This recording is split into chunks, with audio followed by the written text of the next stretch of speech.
In the year 2187, humanity had finally reached a moment that scientists had dreamed about for centuries. Deep in a desert in Nevada, the world's largest radio telescope hummed with quiet power. Dr. Elena Morris, the lead scientist on the project, adjusted her glasses and stared at the glowing screen. After decades of listening, humanity was finally speaking back to the stars. "Send it now," she whispered. Her fingers hovered over the controls, trembling slightly. Around her, the team held their breath. The message was simple, almost naive in its hope. "We are here. We seek friendship." It was designed to travel across light years, reaching places where no human had ever been. As the message left Earth, a soft ripple ran through the telescope's sensors. It was subtle at first, almost like a pulse. Then the team noticed something unusual. The ground beneath them seemed to shiver, though the instruments reported no earthquake. A faint hum filled the air, vibrating through the metal floors. "Is anyone else feeling this?" asked Dr. Ravi Patel, the communications engineer. "Yes," Elena said, her voice steady. "But it's not in the building. Look at the readings outside." Across the globe, similar reports came in. Small tremors were recorded in the Amazon jungle, in the deserts of Australia, and deep under the oceans. Scientists initially believed it was a coincidence, but as hours passed, the tremors became stronger and more coordinated. Something was happening, something beyond human understanding. Then the first strange sightings began. A fisherman off the coast of Norway reported a massive shadow moving beneath the waves. Ranchers in the American Midwest saw creatures that looked like giant wolves, their eyes glowing like lanterns in the night. In China, hikers climbed mountains to find enormous footprints pressed into rocks, too large for any human or normal animal. News channels exploded with footage and rumors. Panic began to spread, though no one could explain what was really happening.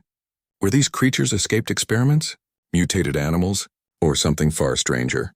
Meanwhile, in the Nevada desert, Elena and her team pored over the data. One pattern became clear. All the disturbances seemed linked to the radio signal humanity had just sent. The tremors, the strange electromagnetic pulses, the sudden appearances of long-lost animals. It was as if Earth itself had answered humanity's call. "Earth is responding," Dr. Patel said quietly. "Not like a machine or a computer, like a living thing." Elena stared at the blinking lights on the monitor. Her heart raced. If that is true, what is it trying to do? No one could answer. And before anyone could prepare, the first real encounter happened. In the forests of North America, a logging team working at the edge of the Rockies heard a deep, resonating growl. Trees shook violently as a massive shadow lunged past their machines. Men screamed and ran, stumbling over roots and rocks. When they finally stopped, they saw it clearly. A creature taller than a house with eyes that glowed like molten gold standing on the ridge above them. It turned its massive head slowly, watching the humans, and then disappeared into the trees. News of the encounter went viral within hours. Scientists and governments scrambled to understand what had emerged. Military units were deployed, but their weapons, designed for human conflicts, seemed useless against these giants. Bullets bounced off thick hides, and energy-based weapons had little effect. Yet even as fear spread, a sense of wonder began to grow among some. These creatures were alive in a way humans had never truly understood. They moved with purpose, sometimes avoiding humans entirely, sometimes observing from a distance. They were not random or chaotic. They seemed intelligent in some way, connected to the planet itself. Back in the Nevada desert, Elena realized the truth. Humanity had sent a message across the galaxy, hoping for friendship with unknown beings. But Earth, their home, had answered first, and it had done so with creatures from deep within its own mysteries. "This changes everything," she said softly, almost to herself. "We are not alone, and Earth is not defenseless." The sun set over the desert, casting long shadows across the telescope. Somewhere deep in the oceans and remote forests and under mountains, Earth's monsters stirred. They had heard the call and they were awake. Humanity had reached for the stars, but the first response had come from home, and it was not a gentle one. The world had barely recovered from the first reports of strange creatures when the disturbances grew stronger. At first, people thought it was just isolated events, an unusually large bear here, a strange fish there. But soon it became impossible to ignore. Across continents, creatures long forgotten or dismissed as myths began emerging. In the depths of the Pacific Ocean, massive shapes broke through the surface, sending waves crashing against coastal cities. Sailors on distant ships saw creatures with scales that shimmered like metal, eyes that glowed like lanterns, and tentacles stretching farther than any human arm. Meanwhile, in Africa, enormous cats with golden fur and glowing eyes prowled the savanna, far bigger than any natural lion or tiger. Forests in South America echoed with the roar of beasts that had not been seen for centuries. Humanity was stunned. Governments called emergency meetings, deploying military units and scientists to investigate. Conventional weapons, guns, tanks, even drones, proved nearly useless. When soldiers tried to confront some of the creatures, the beasts would either vanish into the wilderness or turn aside, avoiding conflict unless provoked. Cities enacted curfews, and media broadcasts warned citizens to stay indoors. Yet fear was spreading faster than the creatures themselves. In a research facility in Nevada, Dr. Elena Morris and her team worked around the clock. The pattern was now undeniable.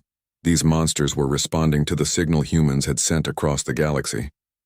Earth had heard humanity's call, and it had answered in a way no one could have predicted. These creatures, they're not random, Elena explained during a press briefing. They are organized in some way. They are responding to our presence, to our actions. Earth itself seems to be defending us or testing us. Skeptics dismissed her words as speculation, but the evidence could not be ignored. Creatures avoided cities that humans evacuated and moved in patterns that hinted at intelligence. A small team of scientists was sent to track a massive amphibian that had appeared in the Amazon River.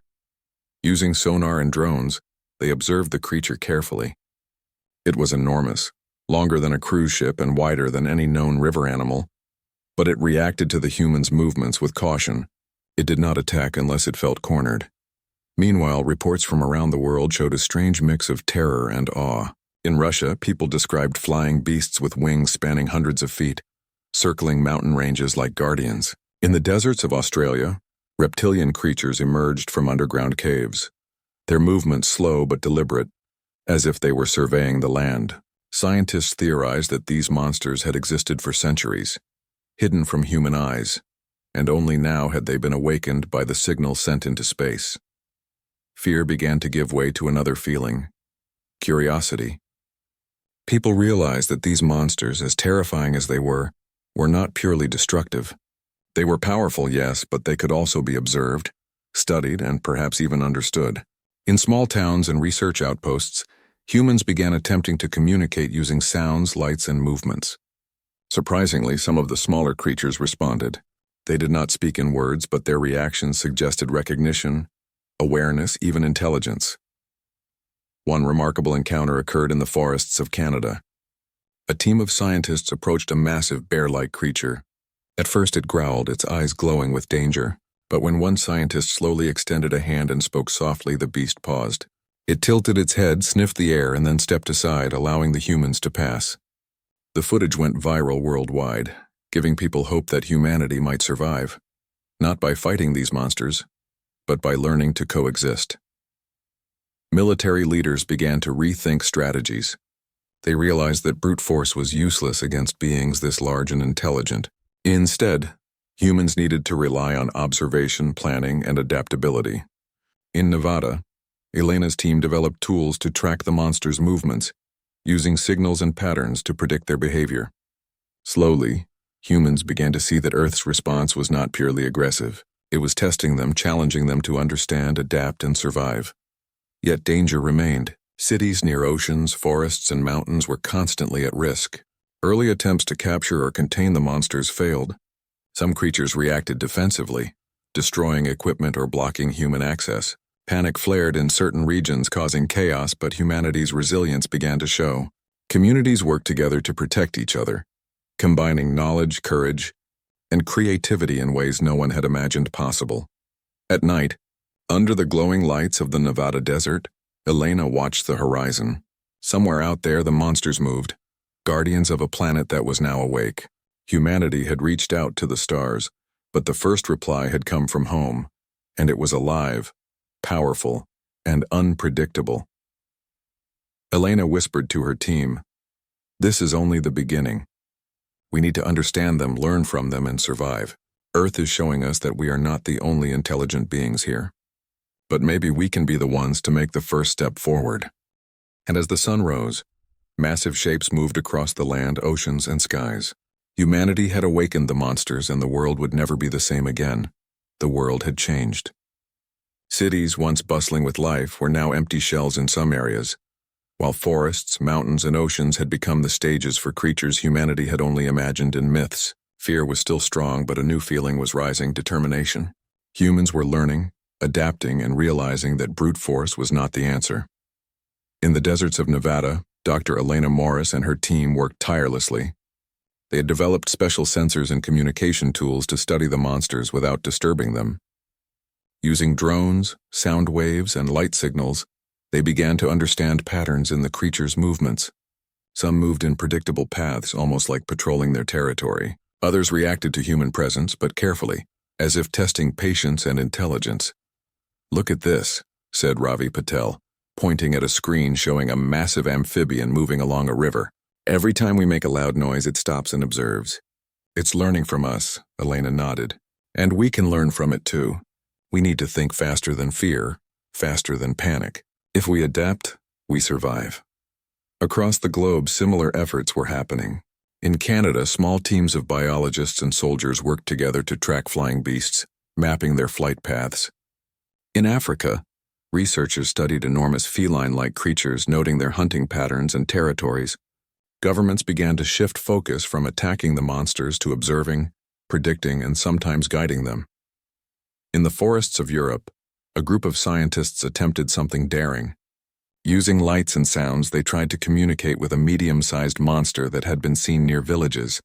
At first, it reacted aggressively, roaring and charging. But one brave researcher stepped forward, mimicking its movements, showing respect rather than fear. Slowly, the creature paused. Then, in a surprising gesture, it backed away from the village, moving into the forest without attacking. The video footage spread worldwide, inspiring hope. Humans were beginning to see a pattern. The monsters were not just dangerous. They were intelligent. They were observing, learning, and responding in ways that no human had expected. And in this, humans found their advantage. They were adaptable. They could think creatively, change strategies, and use tools and ideas that the monsters could not predict. Military leaders realized this too. Traditional weapons had failed, but observation and planning were proving successful. Small teams armed with sensors and communication devices could guide monsters away from populated areas without harming them. Scientists developed predictive models, allowing humans to anticipate the creature's movements and prevent unnecessary destruction. In one remarkable incident, a group of villagers in Australia faced a massive subterranean creature that had emerged near their town. Rather than fleeing or attacking, the villagers used mirrors to reflect sunlight and drums to create rhythmic sounds. Slowly, the creature retreated, moving back into the desert caves. It was the first time humans had successfully guided a monster without violence. Meanwhile, the alien response to humanity's signal was drawing closer. Astronomers detected a massive vessel approaching the solar system. Its origin was unknown, and its size was unlike anything humans had ever seen. While the world had been focused on Earth's monsters, a new question began to form. What would these aliens think when they arrived? Would they see humans as weak and helpless, or strong and adaptable? Elena pondered this as she watched a massive sea creature glide past a research station in the Pacific. Its movements were smooth, deliberate, and seemingly aware of her presence. "We have to show them," she said to Ravi, "that humans are not just survivors. We are thinkers. We are innovators. That is our strength." And humanity began to prove it. Cities learned to coexist with monsters, at least temporarily. Research teams mapped territories, creating safe zones. Farmers and fishermen found ways to protect crops and livestock without harming the creatures. Schools and communities adapted, teaching children how to respect and understand these ancient beings. It was not perfect. There were still accidents, attacks, and losses, but humans were learning faster than the monsters could react. Adaptability, creativity, and cooperation became the keys to survival. For the first time, the world felt a glimmer of hope, not only in surviving the monsters but in showing that Earth and its people were truly extraordinary. As night fell over Nevada, Elena gazed at the horizon, the desert alive with subtle movements. Somewhere across the mountains and oceans, creatures prowled, soared, and swam. They were Earth's guardians. testing humanity, teaching humanity, and now, slowly, humans were learning to meet that challenge. The stars above shone brightly, and far beyond, the alien vessel moved closer. Humanity had not only survived the awakening of Earth's monsters, they were beginning to master it.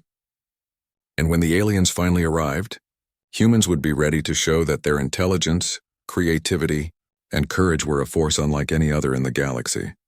For the first time, humanity understood a simple truth: survival was not enough.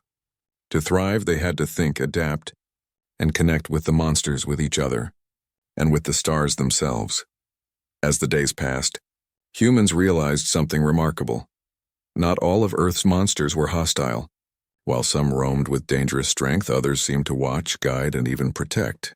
Communities that had been on the brink of panic began noticing patterns, paths that creatures avoided, areas that remained untouched, and times when monsters acted almost like guardians. In the forests of Canada, a team of scientists observed a massive wolf-like creature. It had fur as dark as night and eyes that shimmered with intelligence. For weeks, it had stalked the team at a distance, curious but careful. One day, during a heavy storm, a small member of the team slipped and fell near a rushing river. The creature rushed forward, not to harm but to pull the human to safety using its enormous strength.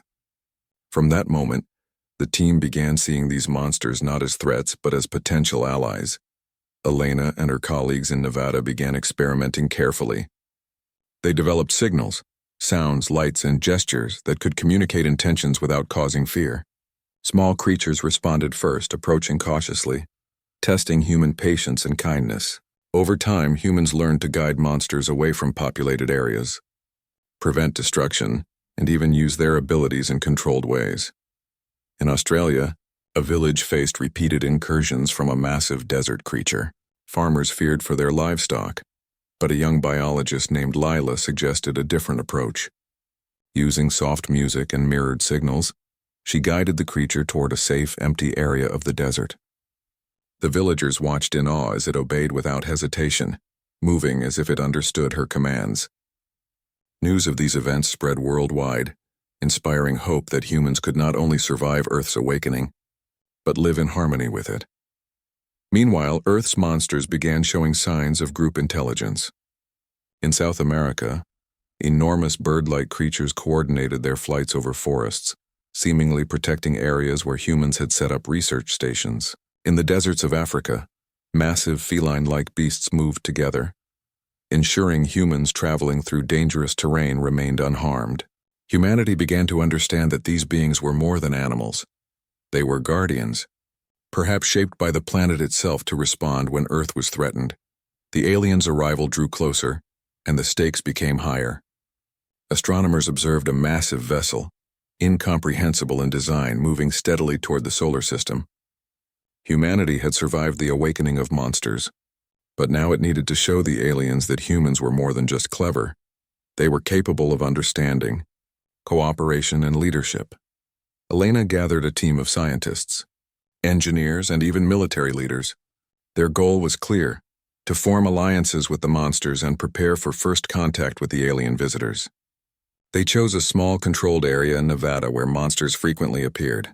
Using lights, sounds, and food carefully placed to attract them, humans began communicating in ways that went beyond fear. Slowly, creatures of various sizes and abilities approached. Some were cautious, testing humans with small gestures. Others were bolder, allowing humans to guide them in small tasks, moving obstacles, clearing paths, and even standing guard during research operations. In one extraordinary moment, a team watched a massive amphibian lift a fallen tree to rescue trapped wildlife. It paused, observing the humans, and then moved aside, almost as if acknowledging them. Laughter and cheers erupted among the scientists. For the first time, humanity had formed true bonds with Earth's guardians. From these interactions, humans learned critical lessons. The monsters were not mindless. They had instincts, intelligence, and perhaps even emotions. They were the planet's way of defending itself, testing the species that claimed to live on it. And humans had passed the first tests, not through weapons but through ingenuity, patience, and empathy. Elena realized the deeper truth. Earth itself had chosen humans for a role greater than survival. The planet had shown that it could awaken its power, and humans had demonstrated they could rise to meet it. The monsters were no longer enemies, they were partners, allies, and teachers. As night fell over Nevada, a massive sky serpent rose above the desert, its glowing scales reflecting the stars. Humans watched silently. The creature circled once, twice, and then vanished into the distance. Elena whispered, "It trusts us, and that trust is everything." Around the world, humans continued to forge these relationships. Villages, towns, and research stations became centers where monsters and humans worked together. Communities that had once feared extinction now thrived, protected by creatures that once seemed unstoppable. Humanity had learned a new form of strength, the ability to connect, understand, and lead not through fear but through cooperation. And far above, in the darkness of space, the alien vessel continued its approach. What would it find when it reached Earth? Not a planet in chaos, but a world alive, powerful, and united in a way no species had seen before. Humans had not only survived, they had become stewards, guides, and allies to Earth's most formidable guardians. In the quiet desert, under the light of 1,000 stars, Elena smiled. Humanity had awakened monsters. Yes, but it had also awakened something far greater within itself: courage, intelligence, and the ability to rise as leaders in a world that was both beautiful and dangerous. The aliens were coming, but Earth, its monsters, and its humans were ready. The day had finally come. From the edge of the solar system, a massive alien vessel entered the orbit of Earth. Its surface shimmered with strange colors, impossible geometries, and energy patterns humans had never seen. Satellites tracked its approach while astronomers and military leaders held their breath. Inside the vessel, beings of extraordinary form observed the planet below. They had received humanity's call decades ago, but what they saw now surprised them.